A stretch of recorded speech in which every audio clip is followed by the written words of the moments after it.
Welcome to the Land Your Bet Sports Betting Show. Looking at a big Saturday slate. I feel like we're all kind of turned around here. We only had 3 games on Friday night. Now we've got like 12 of them to look at here on Saturday. So I'm going to be diving into my best bets and the player prop projections, some really strong leans that I have. But I feel like we're going to have a little bit of a weird injury report on Saturday where we kind of get these late scratches. Weekends can be weird in the NBA. So we got to be a little bit tentative before we just start throwing bets down here on Friday night.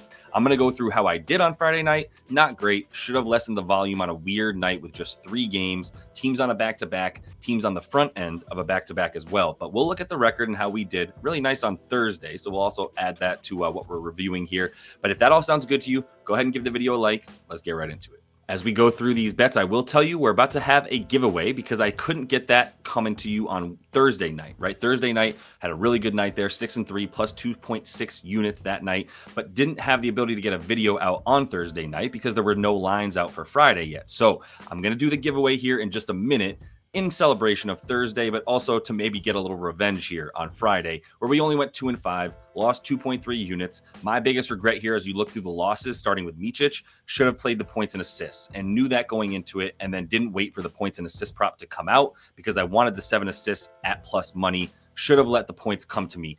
I was looking at some stuff that said he doesn't score quite as often when he's on the floor without LaMelo and all the guys that were out, Brandon Miller, all those guys. It didn't seem like he was as likely to score, but he got 20 points in this one, and that would have gotten us over the PA. So should have waited for that. George Niang had a wonderful hit rate, had a really good hit rate against the Bucks rather, because of the fact that they are so big in Milwaukee. He was needed to come in and be a little bit of a bruiser.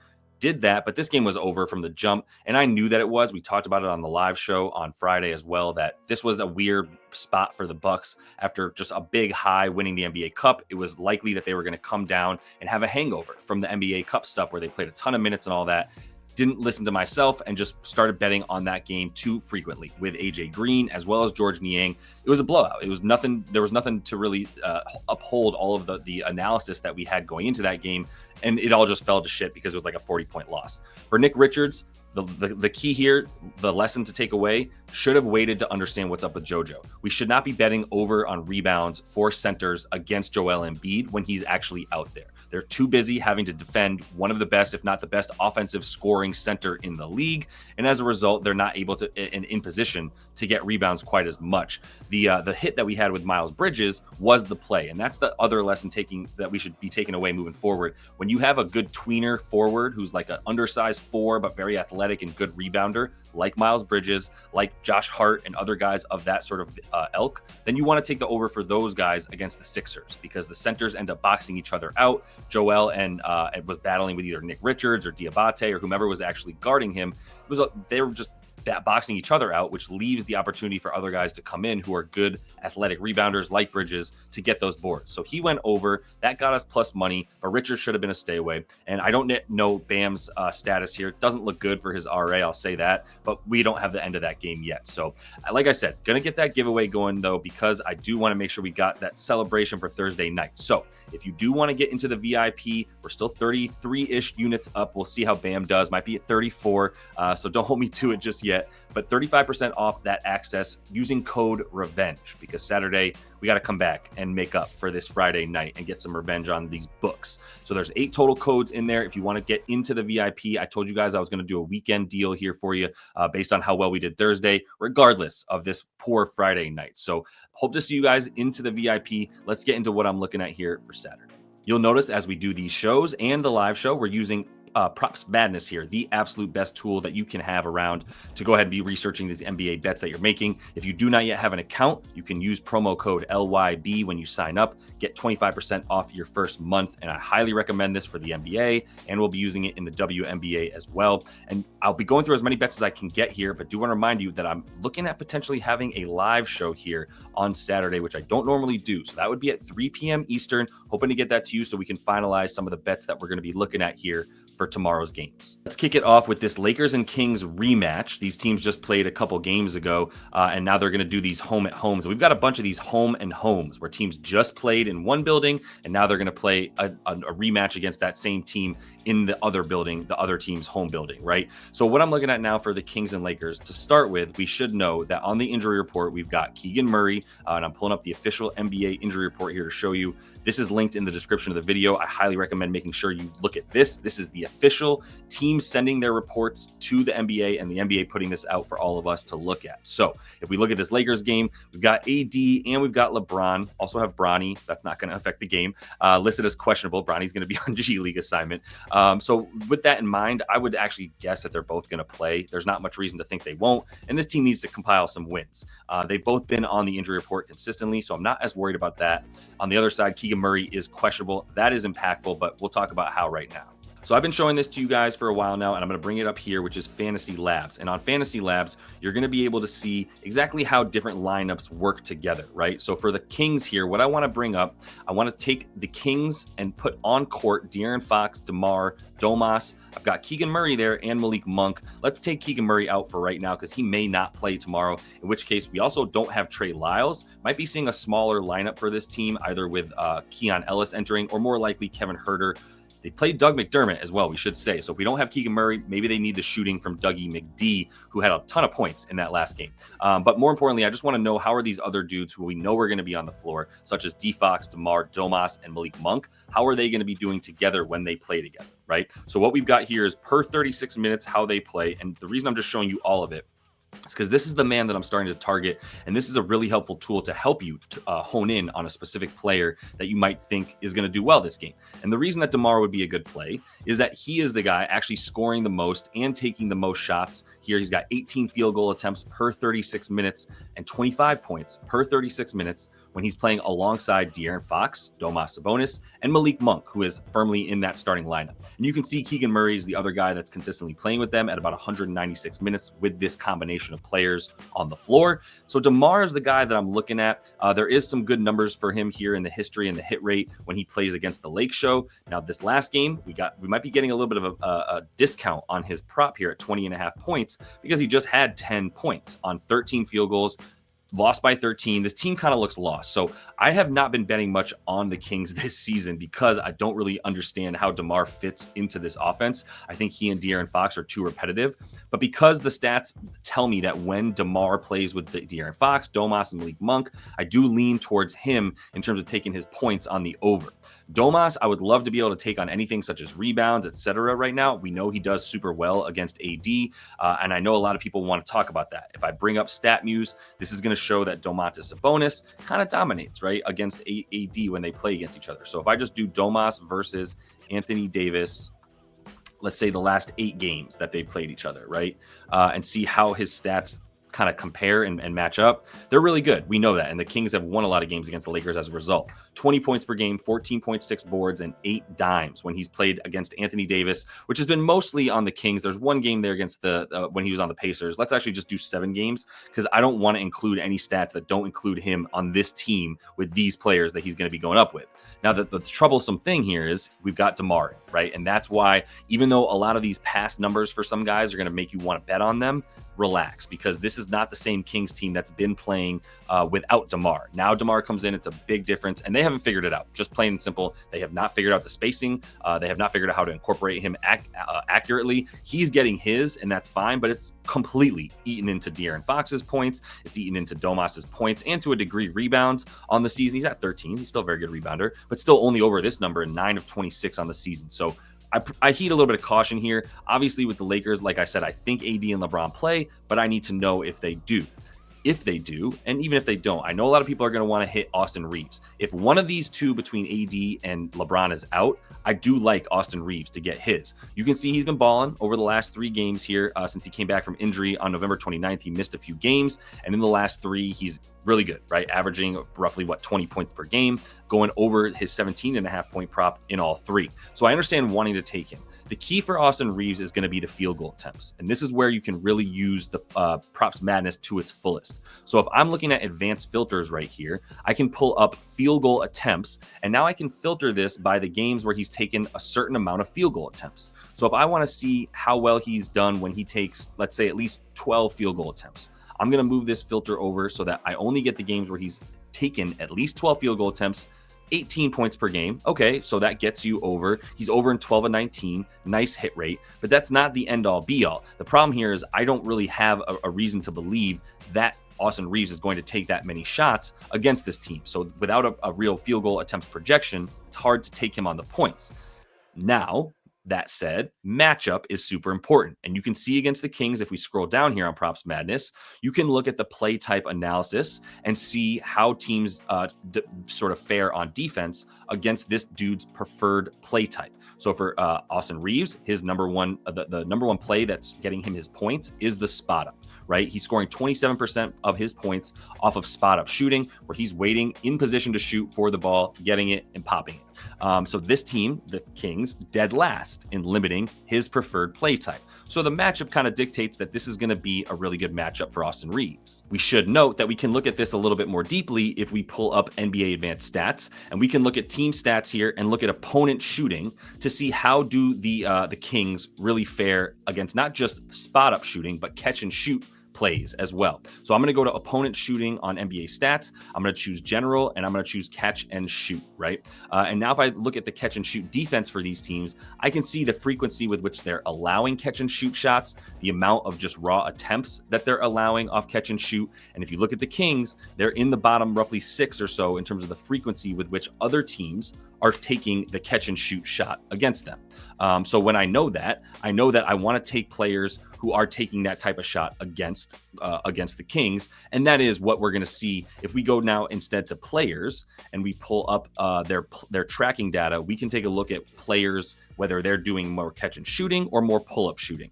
And if I filter this so that it's just the Lakers, I'm going to see that Austin Reeves does a good amount of catch and shooting, right? That is his preferred play type, as we saw. He's taking the most catch and shoot shots for this team per game. Dalton Connect in there as well, but he's not really playing the 34 minutes that we can expect Austin Reeves to play. So I do think that this is the type of player that you take against the Kings. He had a good game last game.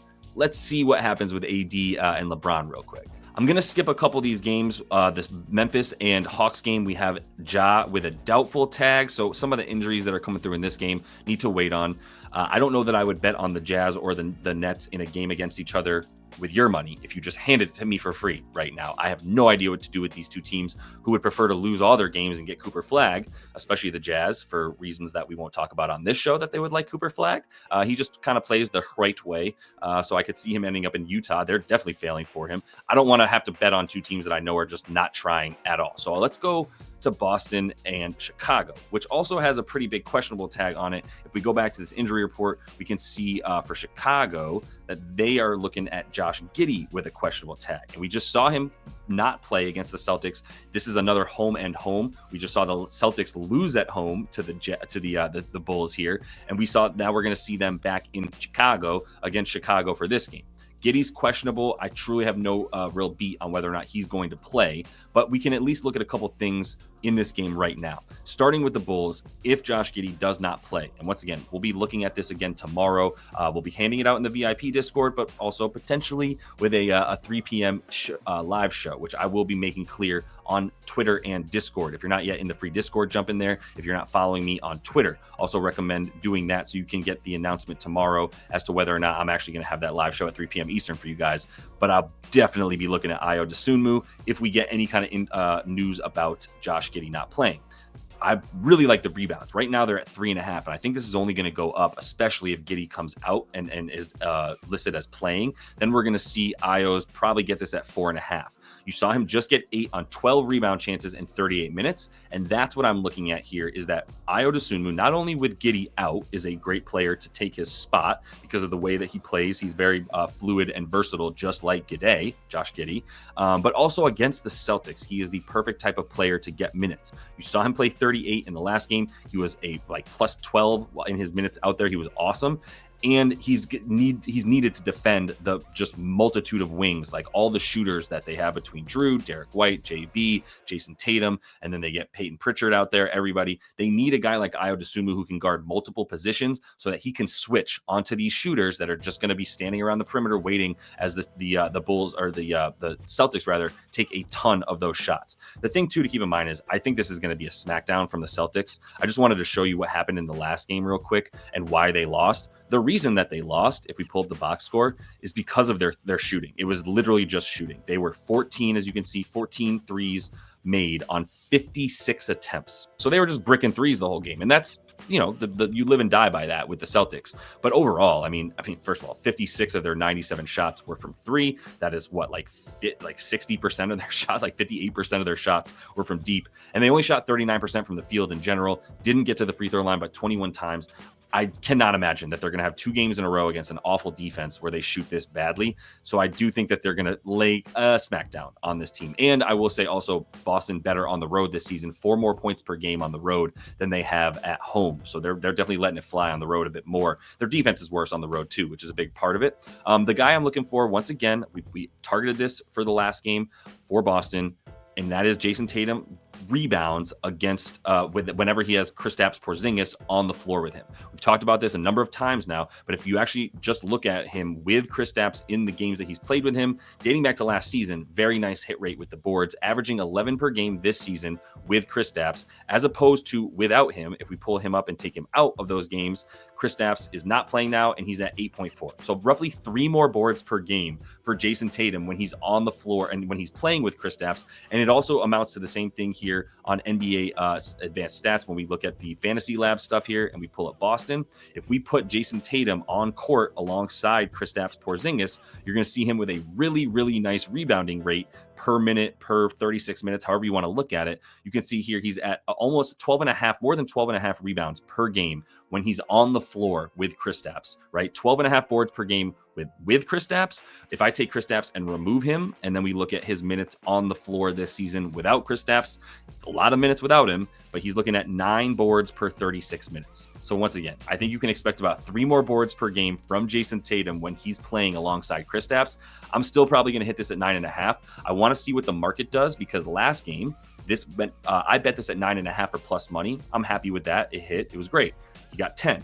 But if you can get 8.5, and this bumped down to 8.5 before the start of last game, because Kristaps was ruled in, and people go, oh, Kristaps is in, so now Jason Tatum get less rebounds. But that's not the case. That's why I love this bet. Public perception is telling us Jason Tatum should get fewer rebounds with Kristaps. He's actually getting more. We're probably going to be betting this once again. I think minus 110 is available now. I think it'll be available on Saturday as well. Pulling up the Wolves and the Dubs. And for this one, I don't believe we have much on the injury report. We're pretty much looking at everybody playing here.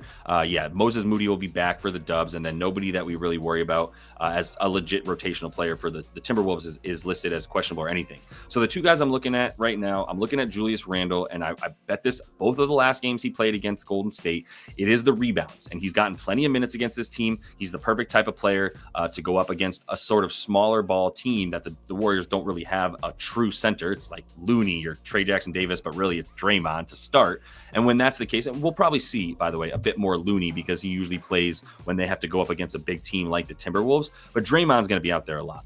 And if that's the biggest dude and playing center for them, then Julius Randle going back to the rebounds is just a great look.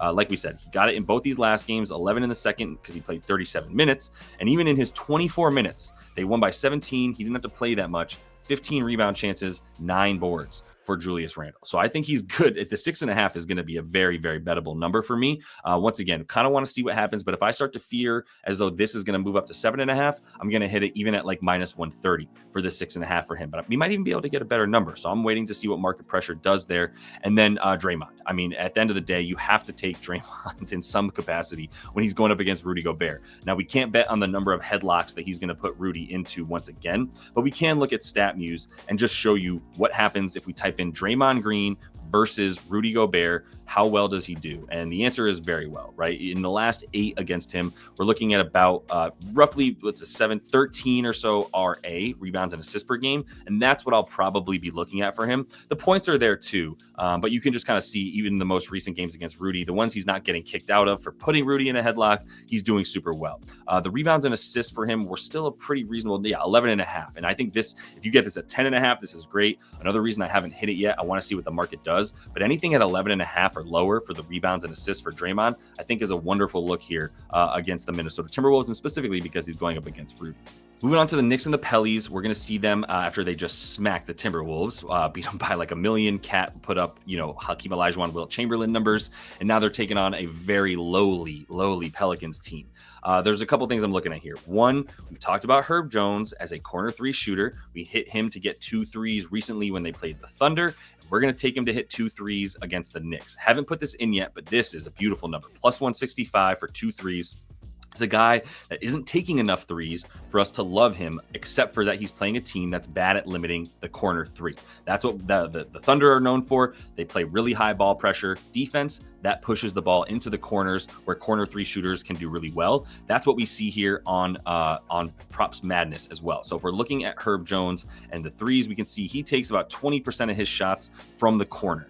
You can look at the Knicks and see that they are a bottom team, limiting corner 3s. They're giving up the 2nd most in this corner and the 6th most in the other corner, which leads to about like the 4th most 3s from the corner that this team is allowing on the season. Herb Jones taking the majority of his shots there. He's a spot-up shooter as well, which the Knicks, pretty good. They're a good spot-up defense, but they are much better actually against the pull-up because they pressure the ball handler and they allow the guys who are off the ball to get a little bit more off them. So I do think a corner 3 specialist like Herb Jones is a good look at such high plus money. Like if you put 0.6 or so units on plus 165, you're going to get back basically a full unit worth of money here in winning. So I like Herb Jones, and I also like a look here for McHale. McHale is also a spot-up shooter. This is a lot of green. 15.5 is a wonderful number. If you can get this anywhere, I'd take 15.5. I'd play this at 16.5. And that's the number, the high number here for McHale that I'm looking at. But if you look at spot-up shooters against the Pelicans here, they're giving up the 5th most points to spot-ups. They're giving the 2nd most points up in transition, which is another big way that we get buckets here for Mikal Bridges. So the shooting, he's at 27% of his shots from the corner 3, and most of them off of the spot-up, right? And the other thing that we can look at that I was showing you is specifically catch and shoot stuff. And to be specific, spot up is that you're not moving at all. Spot up is you're literally standing in one spot waiting for the ball to come to you and you pull it. Catch and shoot can be a little bit more of you're catching on the move and fading away from the basket. That's more of catch and shoot. But spot up is very specifically you're waiting for it and you're already set for your shot when you get it. Look at that form, by the way. All right, so if you're looking at catch and shoot stuff, which I already have up here for you for the Pellies, this is players catch and shoot stuff. And you can see that the Miles Bridges here is taking the most field goal attempts per game off of the catch and shoot, scoring about 7 points per game. So if he's going to go up against a team that is as bad as the Pelicans are at limiting catch and shoot, which I have right here for you, I'm looking at, once again, opponent shooting, catch and shoot stuff. I just used this a minute ago to show you that the Kings are giving up a massive frequency of that type of shot. And I can also show you that the Pellies are giving up even more, right? They're giving up, and where they made their 3rd most made field goals off of catch and shoot. This is a prototypical Mikal Bridges game. We're getting a ton of value here. This man is on fire right now, and he hasn't had to shoot that good of a percentage to get his shots, but I think he's at like 45%, 15, 16 shots, hitting 45%. He's going to be good for this, whether it's the pull-up transition, the catch and shoot in the mid-range or the catch and shoot out on the wing. This dude's going to be getting points this game, and we know he's going to be getting minutes, so love Mikal's points more than anything for the Knicks. Last game that I have props for right now is going to be this Mavs-Clippers game, and it's helpful to know that Luka Doncic is already out, been listed as such, so we can definitely look at that and see if we can find any edges. So right away for this, I'm just going to go right to Fantasy Labs and pull up the Mavs, which I have already up for you, and see how these 3 key guys for the Mavs perform when they play without Luka Doncic. So I've got on court listed Klay Thompson, Kyrie Irving, PJ Washington, and I have off-court Luka Doncic. And I chose these three guys because I know they're going to be getting the bulk of the minutes, and there's no real substitutes for these guys and what they provide for this team. PJ Washington, the defense, the rebounding, and the catch and shoot stuff. Kyrie Irving, literally everything. And Klay Thompson, the catch and shoot stuff and the points that they are going to need from him as well. So with these three dudes on the court, if we look at this with standard stats, the thing that actually stands out to me the most is that no matter which combination of Daniel Gafford or Derek Lively that you have play alongside Klay, Kyrie, PJ, and they're never really on the floor together. So with either of them, though, playing, they're both at a really nice, so Gafford's at about 11 and a half boards per 36 when he plays with those three guys on the floor and no Luka. And then Derek Lively's at almost 13 rebounds per 36 minutes when he plays. We can probably expect them both to play 25 to 28 minutes once again, whichever one gets a few more minutes. And the points are also plenty high, 23 points per 36 for Gafford and 15 for Lively. So knowing that Lively and Gafford both do really well on the PR in this game, who do we think is more likely to do better in this one? I think a simple way to look at it is going to be, first, Gafford points has a wonderful hit rate at 8.5. I'm going to show games without Luka and for Gafford. And we can see in the 6 games he's played without Luka, he's over in 5 of 6. He's averaging 10 a game. For Lively, on the points anyway, not quite the same, averaging 9 a game, not quite as many, over in 4 of 7. So it does seem like Gafford's a little bit more preferred on the floor without Luka. Lively is a big beneficiary of Luka being out there. I will say Gafford is a little bit less dependent on Luka to get his points, to get his stats in general. If we do the same thing here for rebounds, you can see without Luka at about 7 for Lively. The minutes are also a little bit lower for him than with for Gafford when he's out there without Luka. If we look at the rebounds for Gafford, also really nice. 8 boards per game, over in 83% of them. I think Gafford is the guy that you target, whether you take the points and the rebounds, whether you take both of them separately in 2 separate bets. I think Gafford is worth the look here for you on Saturday. All right, hopefully we will see you 3 p.m. Eastern on Saturday. So make sure you set those alarms. Make sure you're following on Twitter and on Discord. And the free part, if you just want to get into the free Discord, that's where you can make sure you get the announcement about the live show tomorrow. Either way, if you want to get access to the bets that I'll be playing tomorrow, do jump into the VIP Discord. You can get 35% off right now if you use code REVENGE. I've got 8 total codes out there for you guys because we are going to be coming back with a vengeance here on Saturday to win some of this Friday losses that we got and get back up above 35 units. So hopefully I'll see y'all on Saturday. And either way, happy betting.